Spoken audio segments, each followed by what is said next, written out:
Mom pushed open the door and unexpectedly stumbled upon her daughter's secret. She picked up the notebook from under the bed. It contained no drafts, only the naive teenage girl's writings about the boy she secretly admired. Ignoring her daughter's desperate pleas, Mom tore her self-respect to shreds with her own hands. Upon learning that the boy was merely a cashier, the mother drove straight to the convenience store. In front of her daughter's entire class, she walked up to the boy, not only warning him to stay away from her daughter, but also spreading the notebook's contents out for everyone to see. Mei Ling's secret was completely exposed, and the classmates' mockery and strange stares instantly plunged her into humiliation. The mother, however, remained convinced that she was protecting her daughter, while Mei Ling could only put on a brave face. Back home, she began to constantly doubt herself, even viewing her drawing as a dangerous obsession. She had long been accustomed to being the good girl in her mother's eyes, so she wouldn't allow herself any flaws, yet the longing within her never ceased. Mei Ling's family harbored a terrifying curse. Whenever pressure and emotions reached their limit, a sinister presence would break free from its bonds. The next day, when her mother called Mei Ling to dinner, a thick bear's leg suddenly emerged from behind the door. It wasn't until Mei Ling stepped into the bathroom that she realized her body seemed to have grown abnormally fat.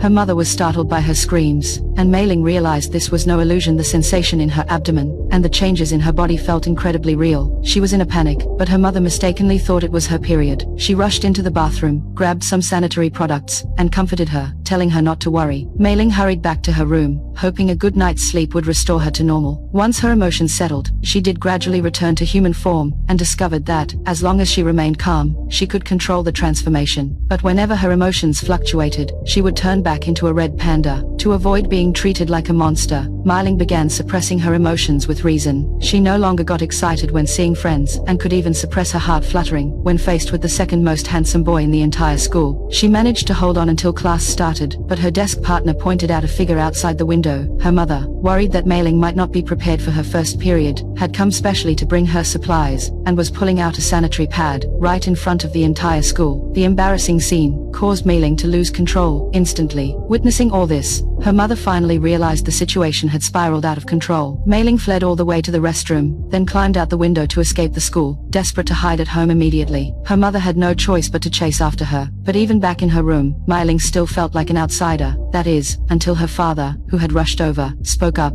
It's happened already?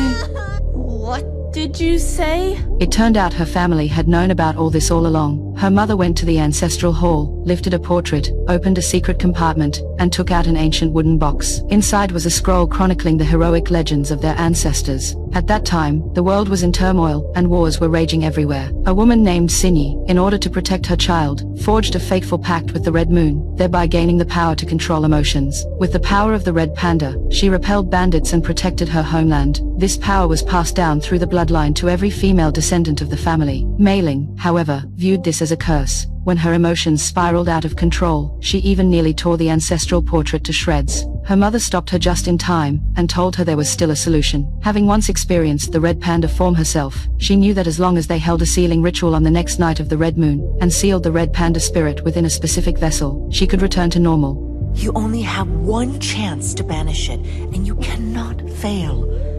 Otherwise, you'll never be free.